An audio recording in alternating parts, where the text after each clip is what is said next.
Good morning, ladies and gentlemen. A very warm welcome to you. Thanks for helping and supporting us and letting us achieve our dreams with the inaugural session of the Indian Domain Summit, which we have tried to make a start with and as an experiment, and hopefully it goes bigger and better from here, and we hope to do this every 6 months in different parts of the country. The objective of doing this summit, primarily in East India, we have tons of these programs in Delhi, in Mumbai, in Bangalore. Nothing really happens. The general perception is nothing really happens in Calcutta. Calcutta is laid back, people are late, people don't want to work. We want to change that perception. Throughout the proceedings of the day, we are going to highlight a few companies who would have started from as low as 10,000, 20,000 rupees and have grown corporations to 300, 400, 500 crores. We are going to highlight people not only from the domain industry, from other industries, from the hospitality industry, from the IT industry, from the logo industry, from web designing. We have some fantastic speakers throughout the day. We are fortunate enough to have with us the head of ICANN India, Mr. Samiran Gupta, who has been a friend for us for long, a friend and a mentor, who's guided and helped us a lot, and has also shown us the path that Dominions and ICANN can coexist and live peacefully and help each other, work with each other, and probably help ICANN formulate guidelines which is what ICANN wants to do and which are also helpful to Dominions, because the general perception about Dominions is that we are cyber squatters. That we agree, we don't agree, but that is what the average businessman believes, that mera domain nahi hai, some squatter is sitting on it. We need to change that perception that domains are virtual real estate. Just the way you buy a piece of land in the real world, you buy a domain name in the virtual world. When you buy a piece of land, nobody questions you. Why did you buy it? What are you going to do? Are you going to build a house? Are you going to build a boundary wall? Has any of your neighbors, relatives, friends, family asked you? No. The general perception is you have money, you want to invest, so you buy a piece of land. That is the same analogy I put to domain names. If I have money, I have to make investments. According to my philosophy, domains is the best investments one can make. Till a few years back, a 3letter.com you could easily buy for $2,300, $3,000. Today, the worst case 3letter.com sells for $15,000 in as low as 4 years. So think of the kind of returns if you would have bought it 3 or 4 years back for $2,300, $2,500, and today the same asset is $15,000. The number of times your asset value would have gone up. Just imagine which kind of asset class. On an average, the stock market gives you an average return of between 15 to 20%. In a good year, in a bad year, maybe 10 to 12%. Domains on an average, if you buy quality, will give you an average annualized return of at least 25 to 30%, if not more. 2letter.com used to sell for $100,000. Today, the worst category of letters, you are not going to find anything below $500,000. That is the kind of appreciation we see in good quality domain names. So the same analogy, the focus of doing this conference is to tell the general man, the man on the street, that domain name is a piece of virtual land. If we are buying a generic domain name, if we are buying a brandable domain name, we are not infringing on anybody's right. We are not infringing on anybody's IP property. We are not infringing on anybody's trademark asset class. What we are doing is we are doing investments. People come to us. The perception has to change that as long as we do business ethically, business in the right way, this is one of the best asset classes you can invest in. And this is as good as any investment anybody can do and get big fabulous returns. See, the objective of this year's first conference in Eastern India is we have tried to highlight people who have come into the domain industry in the last few years with very little capital and have made a fabulous business model out of it. There are people in this room, in a matter of 2 to 3 years, are making 6-figure incomes in dollar terms every year. There are people who have bought domain name and have created a business out of it. You're going to hear to a wonderful speaker, Varun, who bought a domain name pashmina.com and has actually created a business out of that, just the way Warren Royal did for bobbleheads in US. He bought bobbleheads.com and built one of the world's largest bobblehead making companies in the world, and he's doing very well successfully.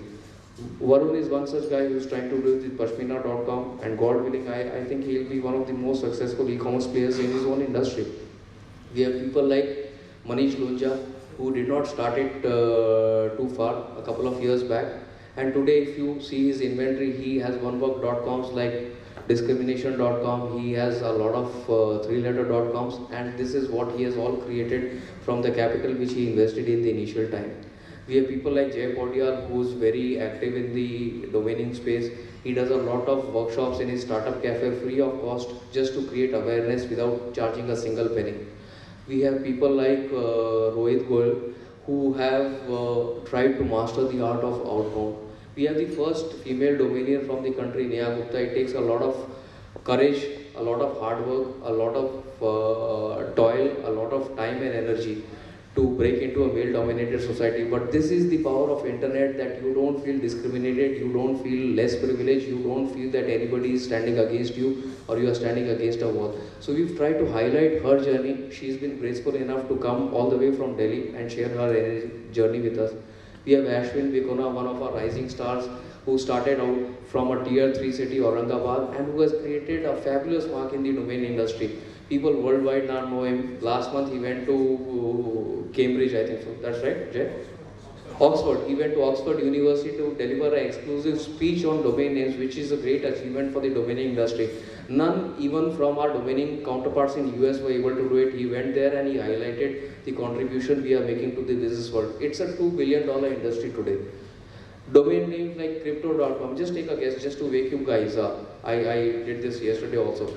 Crypto.com, most of you know about cryptocurrencies, right? Ether, Bitcoin, everything. So crypto.com just sold, it was registered by a Stanford professor, I think 20 years back, and he did not want to sell, and probably a few hundred offers he kept on saying, I'm not going to sell because I am a cryptographer. Cryptographer is technologies which the military uses in code breaking. He never wanted to sell, but ultimately everything, as they say, everything has a price. He sold crypto.com a month back. Take a guess. So we'll have 3 giveaways. If you are very close to the answer, you'll have a giveaway. So yeah, just shoot in rupee terms. You heard it yesterday probably, so you're not going to get the award. But yes, 84 crores just for a domain name. And this is not a running business. This is just a domain name. 84 crores for a domain name. That is the power. Ethereum.com sold for a couple of $1 million. Sleeping.com, there are other tons of names which sell every day for hundreds of thousands of dollars. I'm not trying to portray a very rosy picture that you get into domain business and tomorrow you become a millionaire. You need to put in a lot of hard work, a lot of effort, a lot of research. It takes years and years to define what is a good domain name. The day you learn what is a good domain name is the day you should actually start putting money. So my advice to people who are starting today, people who want to get into the domain industry, is that put in the hard work, go to sites, go to the platforms we have created free of cost for you, put in the energy to learn, and then start investing, because it's your hard-earned capital money. Generally the perception is you put in money, you buy the wrong choices, whatever capital you start with, it's gone in 6 months, and then you say, domaining mein to paisa nahi hai yaar, chhod do, nahi karna hai. That is not the way. If you put in the hard work, just like the physical world, this is going to give you fabulous returns, but you need to put in the hard work and effort for that. So, not taking much of your time, there are fabulous speakers. There's Arvind Reddy, one of the doyens of the Indian domain industry. He traveled all through the night to come to Calcutta. Arvind is a very shy guy. Arvind, can you wave? He's been very supportive of us. Arvind generally doesn't like to, he's the most inconspicuous guy, he likes to stay in the background. He's been graceful enough to come and share his journey. So we have the support of many key people like that. And I'm sure by the time you leave this room, we'll be all richer and have a lot of takeaways. Our special mention to our friend Alpesh, from Senior Manager at GoDaddy India, without whose help, without whose support, we wouldn't have been able to take this initiative. We were planning this to be a 25% meetup, and then things started moving, and today we are almost going to have 120, 125 people. So, not taking much of your time, may I invite the first guest, Mr. Samiran Gupta, sir, please.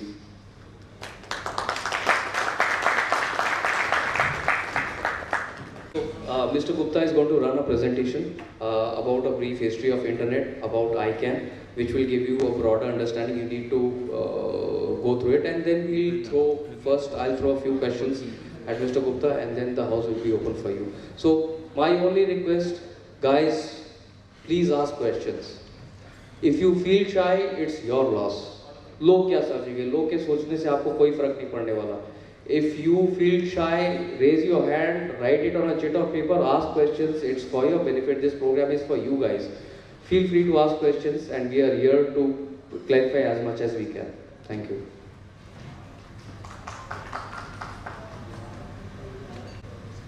Okay, you're going to change the slides. Okay, thank you. Good morning, everybody. Good morning. Fantastic. So, thank you again for being here on a Saturday morning.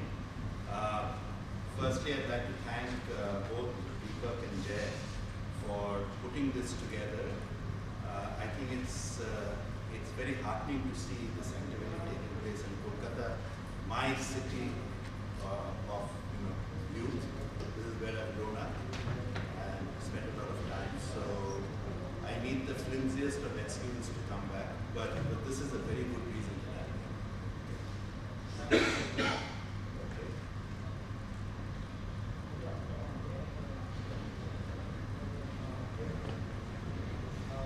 I'd like to start by first talking about a little history about the internet.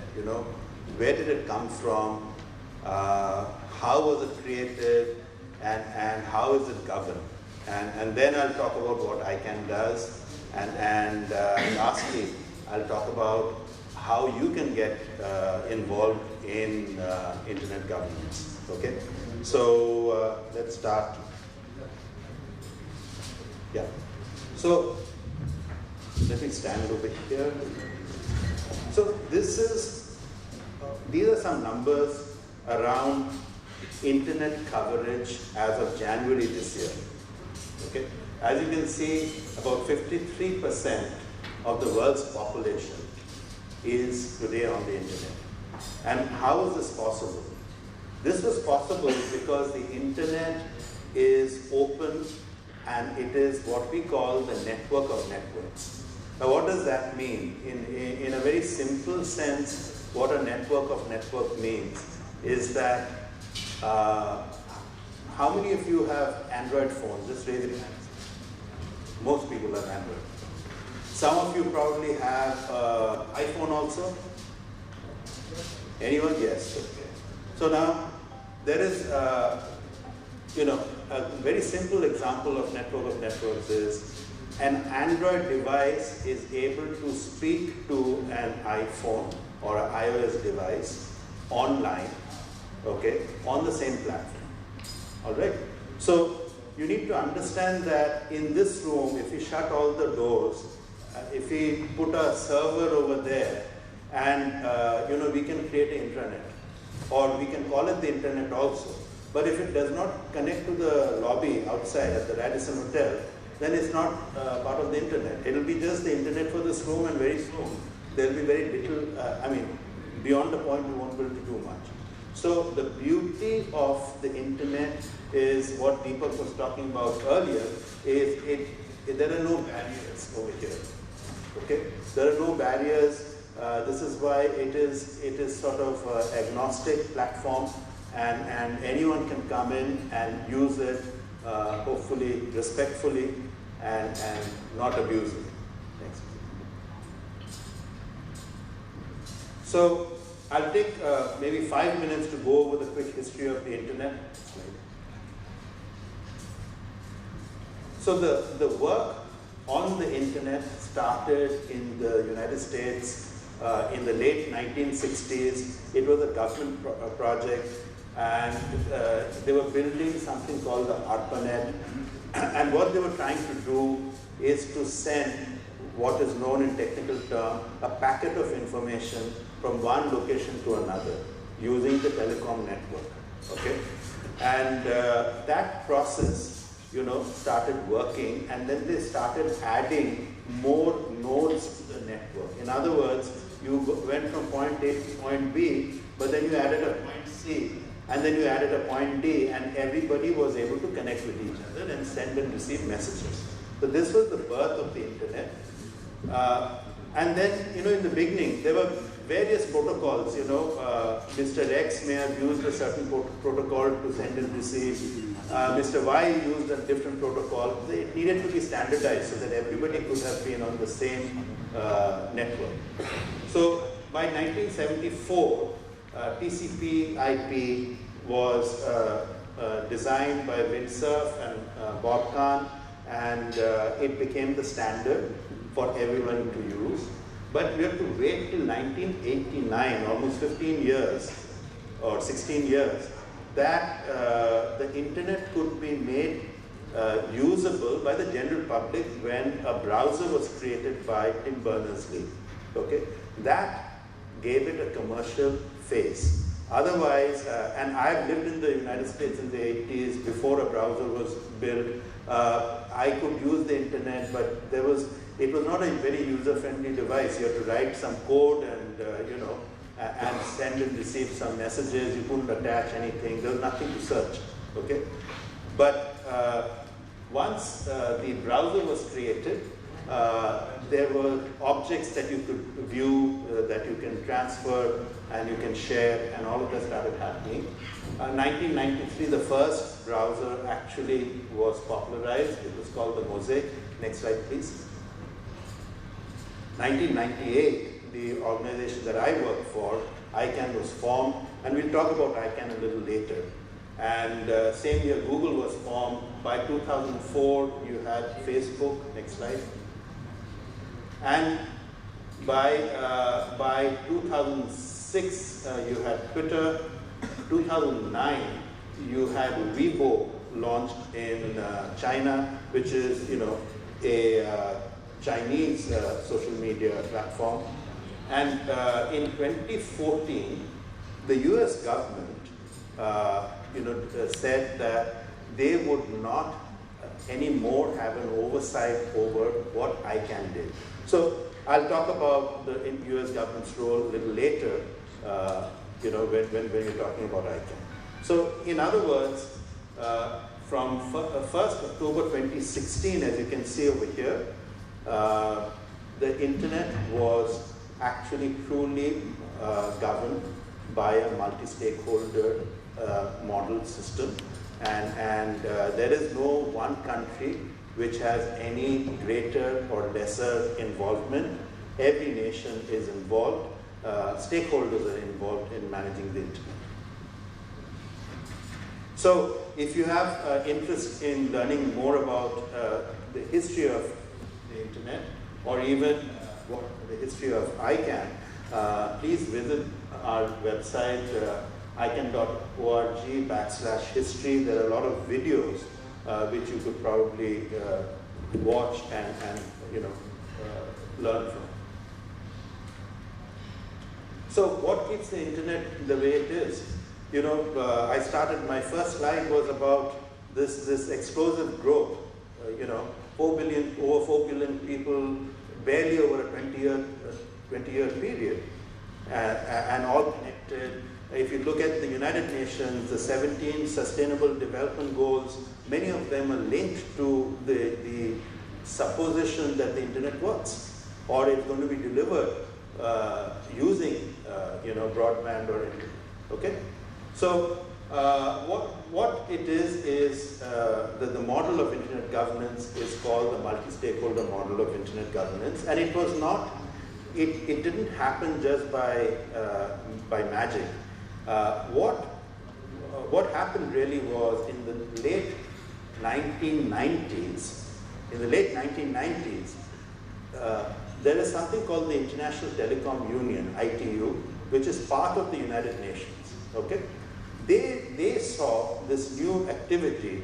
ITU saw this new activity happening on telecom networks. There was an application called the Internet, which was running on telecom networks, and they wanted to understand more about it, and therefore the United Nations, created something called the World Summit on the Information Society, or WSIS. There were 2 meetings on the WSIS in Geneva in 2003 and in Tunis in 2005. all the nations of the world who were members of United Nations met over there to discuss how the internet or how this technology can help mankind.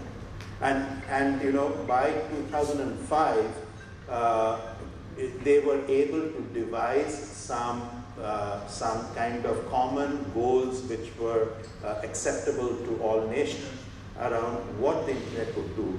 But it was also decided at that time that the internet would not be governed by nations. Okay?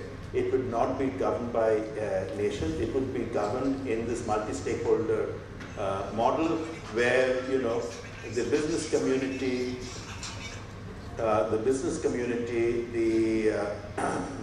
technical community, the academic community, and the end users all participate in the governance, in creation of policies, in creations of you know, conventions and policies alongside governments in the same system, in the same process. So no one stakeholder would have greater importance than the other. Okay. So what are the key principles of the multi-stakeholder model? There are broadly 4 key tenets of the multi-stakeholder model. The first is transparency, second is accountability, third is inclusiveness, and the fourth is flexibility. Okay, I mean, I've written down the definitions and you can look at the slides later, but really these are very simple 4 principles, so any decision that is taken has to be taken by consensus. Okay, now this is where all of you come in. Now for a moment, imagine the fact that India has roughly 480 million internet users at this time, all right? How many people from India are involved in the governance of the internet? Do we have enough people? Should we have more people? How would India's aspirations or any countries or any region's aspirations get translated into policies? And where does this come in? This comes in because I'll talk about later some of the new initiatives that ICANN is doing, for example, creating a multilingual internet, okay? But we need to hear from local stakeholders who need to work with us to help create that, all right? So these are the key principles of the multi-stakeholder model. And what do we talk about in this space? We talk about these broad issues. As you can see, global internet governance architecture, cybersecurity, sustainable development, digital rights, e-commerce and internet economy, jurisdiction and legal issues, net neutrality, infrastructure, and new technologies. All of these issues are sort of subject matter of discussion in internet governance. Next slide, please. So where does internet governance structures fit in a larger global governance structure? There was a global commission on internet governance in 2014, and Professor Joseph Nye, who was one of the chairs of that commission, they created this matrix. And if you can see this clearly, I'm not sure how clear it is, in the middle, in the dotted box, you find the international policy standard for the internet. You find ICANN, IANA, ISOC, and RIRs. And then you get the technical standards such as IETF, W3C, which is the World Wide Web Consortium, and the IAB. And all around, you will find the United Nations, the intelligence community, various government groupings, intellectual property regimes. So the internet governance, the multi-stakeholder model of internet governance is very much part of the larger global governance ecosystem, and it has connects with all the other kind of bodies that are there. Now, what are some of the challenges to internet governance? We call it the threat of Balkanization of the internet, and one such threat currently is, for example, the European Union's General Data Protection agreement, or regulations rather, GDPR, and which has extra territorial control over the privacy, or related to the privacy of European subjects, okay?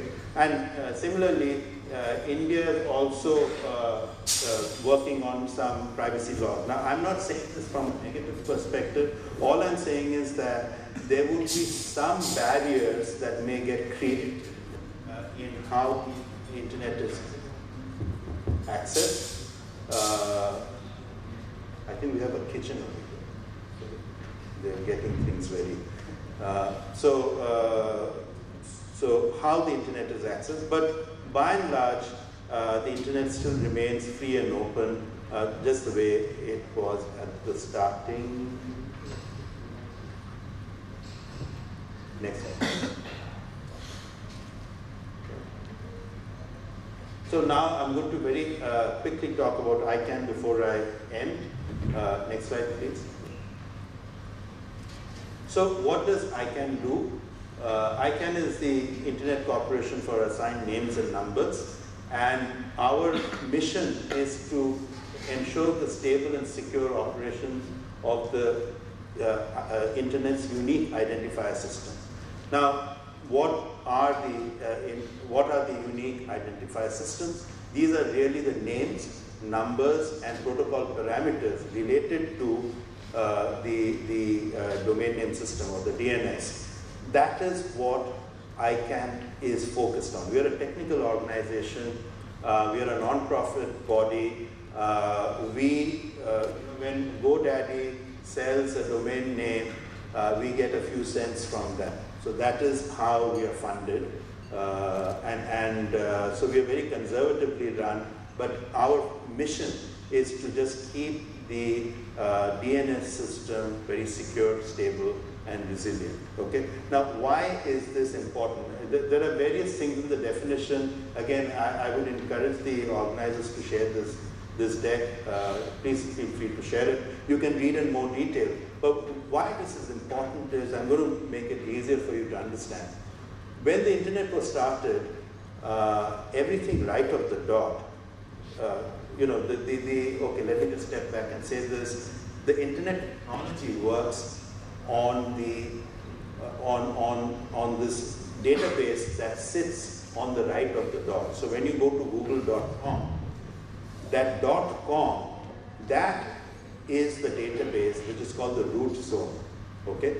Now when the internet was started, that root zone just had 7 extensions.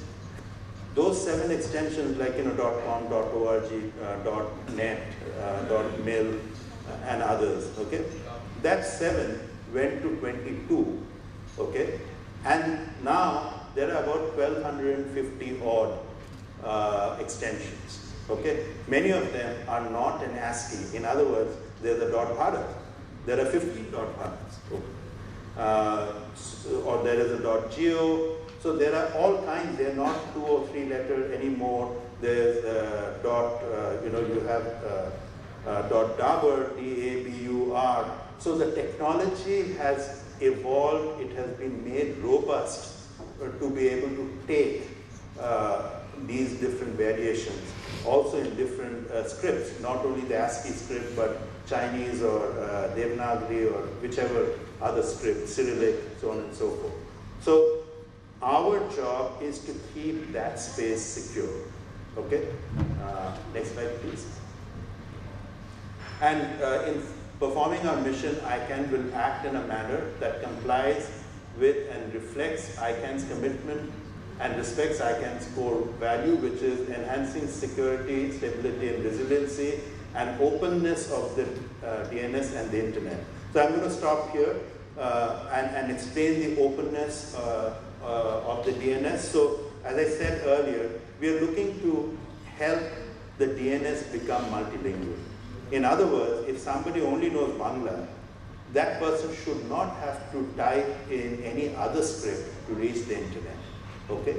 So we are actually working on those kinds of issues to make the internet accessible all over the world by anybody who wants to use it. Okay?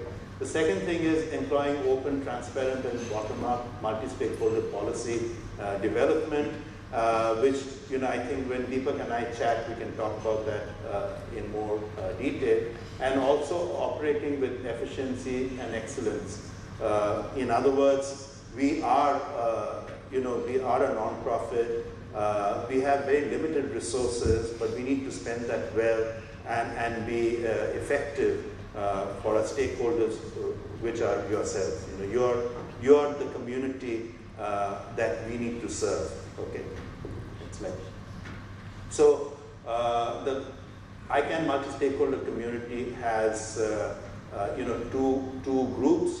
One group makes policy. They are called the supporting organizations, and the other group gives advice. They are called advisory committees. I'm going to not go into the detail here. When Deepak, I believe Deepak wants to ask a few questions on this. We'll cover it at that time.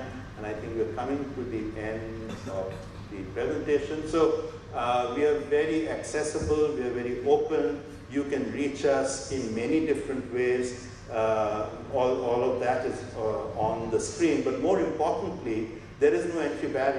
Any one of you, after today, if you want to get engaged with ICANN, you can of course talk to Deepak or Jay, but you can also reach out to me, and I can help you to decide where you can participate. And all it requires in most cases is to go to a microsite and register yourself and get on the mailing list, and you'll find out what's going on, and thereafter you can start contributing to that process. And I think that is the end of my presentation.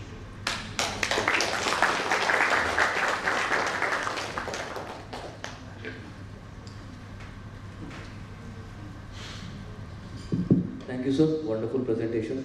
So now I think majority of our guys, they being domainiers and ICANN being the governing body.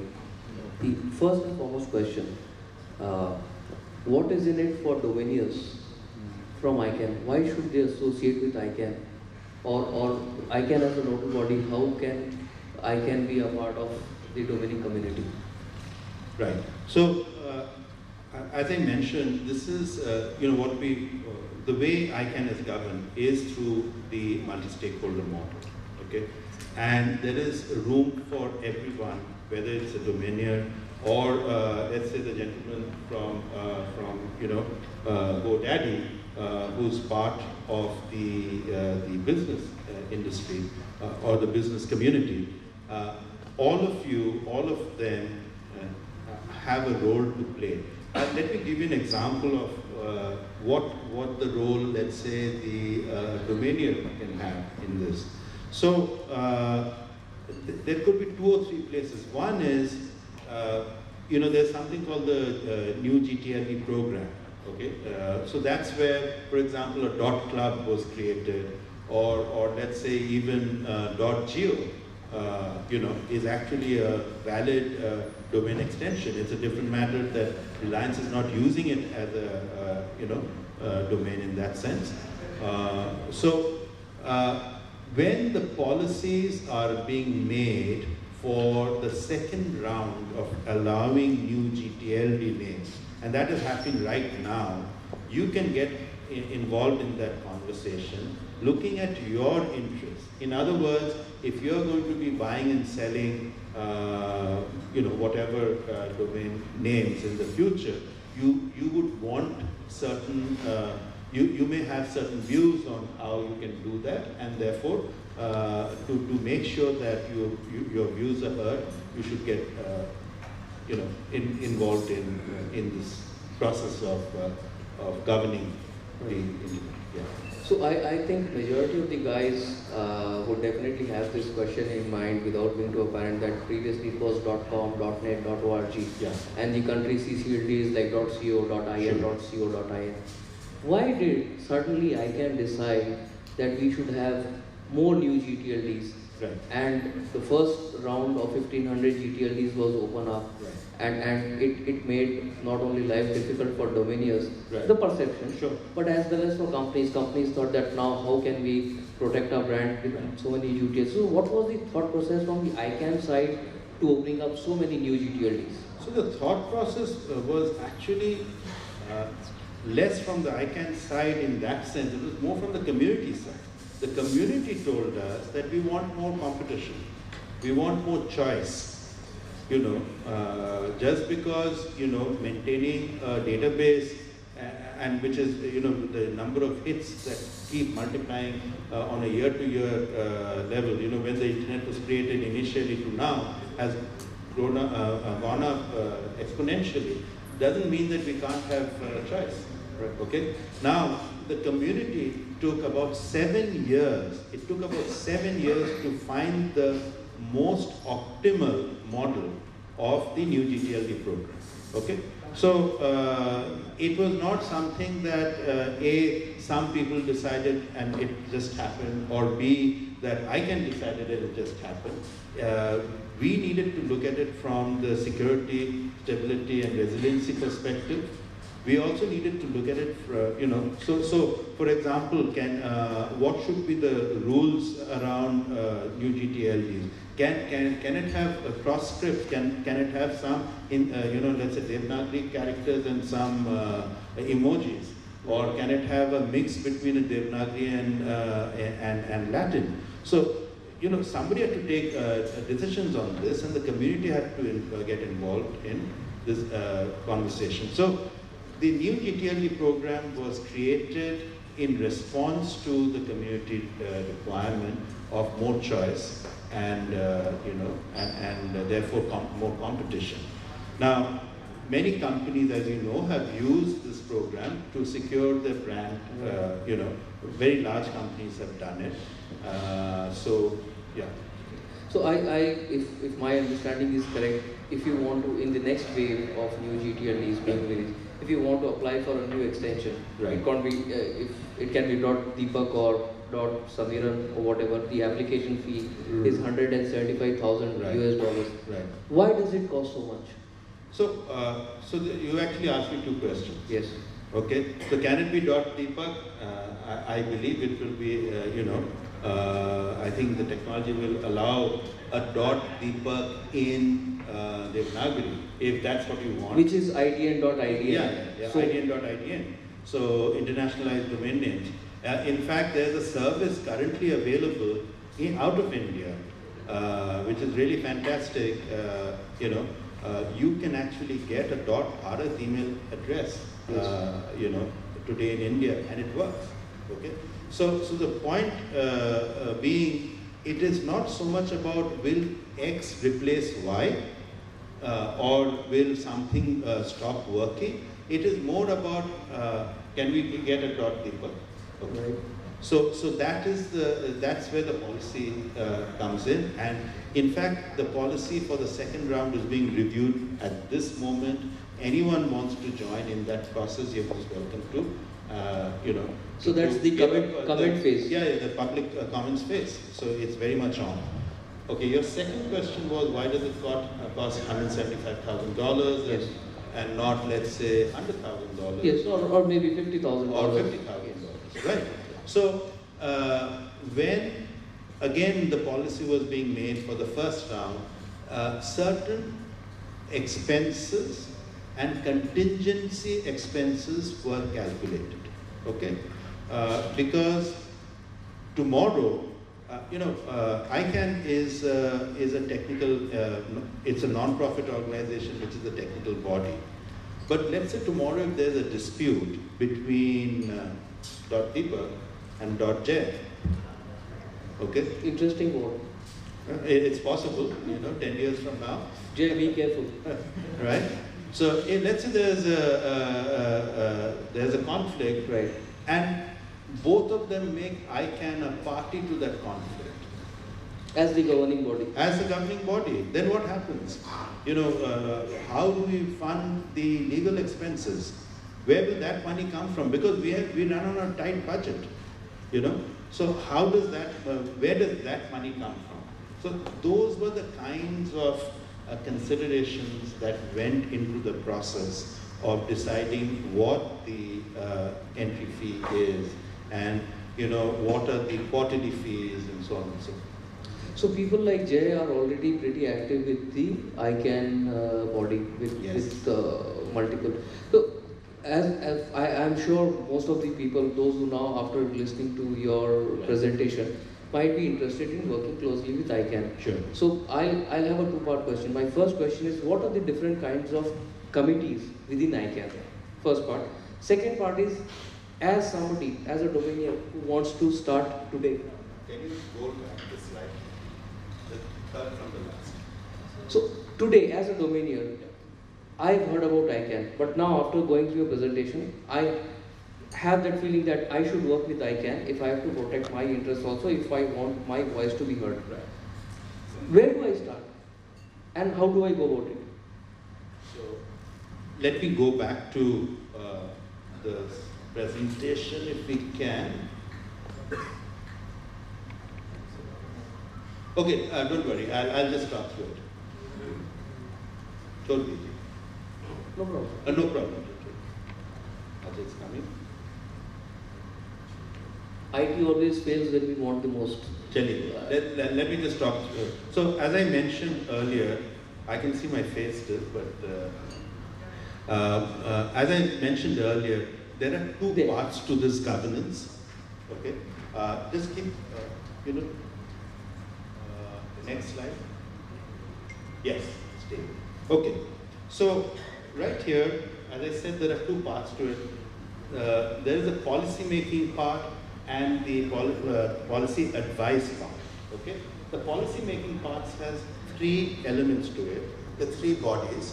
One is the address supporting organization. So the people who deal with the numbers, because part of what ICANN is doing is resourcing your IPv6 numbers. Okay, how do we know how many IPv6 numbers that this country needs next year? Somebody has to make that calculation so that when more people are registering domain names, then those numbers are available. So there are some regional bodies which do it, and they form up the ASO. Now the CCNSO is the country code name supporting organization.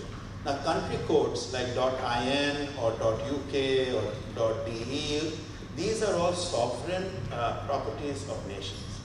Okay, it has not been provided by ICANN. Yes, we work with these nations, all nations, to make sure that it gets into the root zone so that you can use it and so on and so forth. So they are an important part. And then you have the biggest part, which is called the GNSO, the Generic Name Supporting Organization. And the GNSO is in two parts.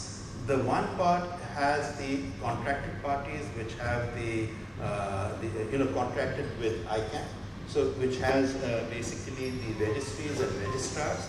And the second part has, let's say, the ISPs, the business community, the legal, the IP community, intellectual property community, as well as the non-profit corporations. Okay. Now, maybe some of you may want to get engaged in the business community, the VC side. If any of you in the room hold an ISP license, there's another opportunity for you to be there. Now, on the other side, in the advisory committees, there are four. And the first one is the Governmental Advisory Committee, GAC. So the Government of India, for example, participates over there. And then there are two technical committees. One is RSAT, Root Server Systems Advisory Committee, and the Security and Stability Advisory Committee, or SSAT. Okay. Now, and then the last bit is the at-large organization, ALS. Okay. Now, many of you can participate through at-large, and typically what happens is a local body gets accredited by at-large. So in Kolkata, for example, the ISOC Kolkata chapter is an at-large organization. Okay, so there are various ways and means to participate, and I'm happy to say that now on the policy making side we have two people from India. One person is coming on board at the CCTLD, CCNSO rather, in October, Dr. Ajay Data, and one person is already there in ASO. And then over here on this side we've got, in the technical side, we've got two gentlemen from Calcutta, Anupam Agarwal and Anand Raje, who are very much part of the technical committees. Right? So there are various opportunities for people to get engage with it. Yeah. My last question, sir. Yeah. If you can take a seat. Where do you see what as after the next wave of new GTLDs come in? How do you see the space evolving? So it's more like crystal ball gazing kind of a thing, although we can never, but what's your, since you've been... So I will, I'm not going to sort of do crystal ball gazing, but I'll tell you where we can see some of the things happening and where we are engaged. So one of the things, as I said earlier, was a multilingual internet. Okay? And in fact, Jay is very much part of something called the Neo-Brahmi Generation Panel, where 9 Indic scripts, so the 9 scripts are Bangla, Devanagari, Uriya, Tamil, Telugu, Malayalam, Gurmukhi, and I said Uriya, and Gujarati, and there's a 9. Anyway, 9 Indic scripts are being sort of worked on, and almost the work is almost all finished, so that they can be put on the inside the root zone of the internet. What does that mean? It means that hopefully that work will be finished later this year, and when the next round opens, you can apply for a .Deepak and be famous. And Bangla likhte chaile .Deepak over. So it'll all be possible. Okay. Now there are obviously a lot of stringent technical tests that need to be done. So our focus is making the internet available to more people in the world. How does it work for the domain name industry? I'm not going to speculate on it. We'll work it out. We Dominions are a very resourceful class. When we have nothing, we try to create something out of nothing. So I'm sure we'll find out a way. Right. So thanking you so much, sir. We'll take a few questions and Sure. then we'll move on to the next session. So any questions? Please, sir. Can we circulate some mics? Yeah, there are the mics.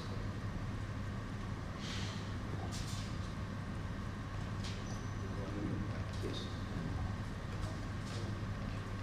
Hello. Jay, can you help with the mics? Questions for people?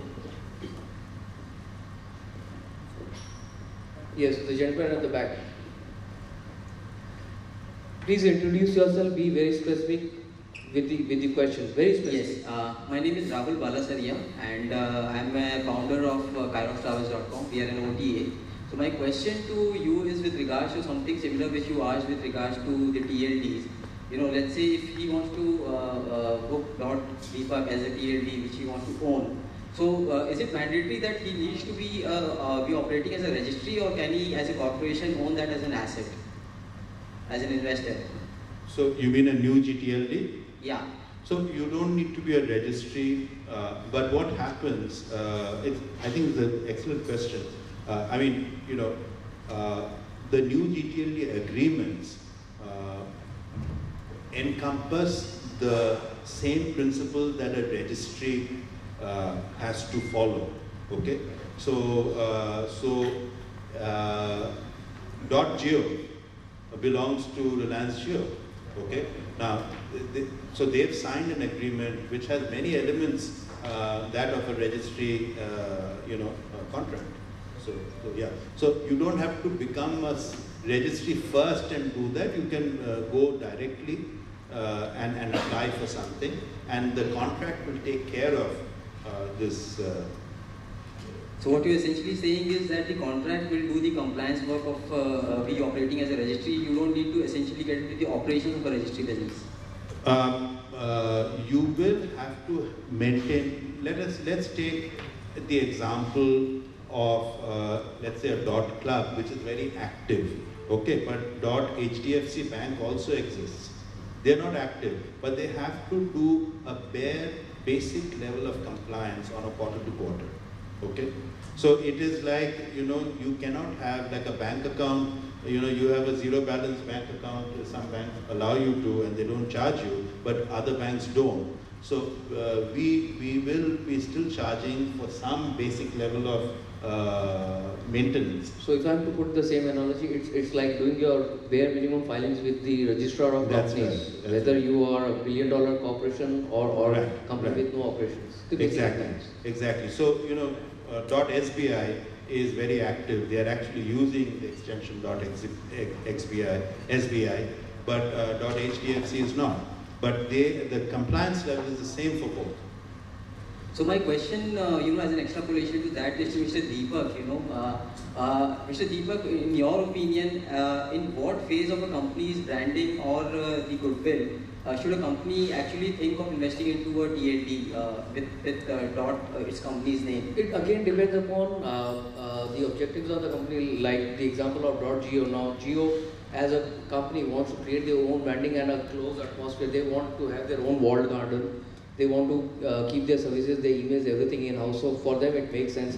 For somebody like a Google, it makes sense. For somebody like .hdfc, it's from the security perspective that they want to do it within their own network, so their own network is more secure. So again, depends upon the needs of an individual or company and how they want to accept the challenge and implement the same.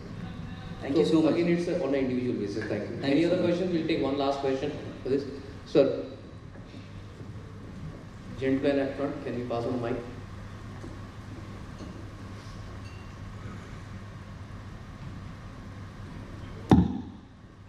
Good morning, I am Ashok Gupta. I'm a member of TRI. My question is, we have stock exchanges, then we have metal exchange. Is there an exchange for domain as well? For domain? Yeah. Is there an exchange for Domain, yes. As in buying, selling. Buying and selling.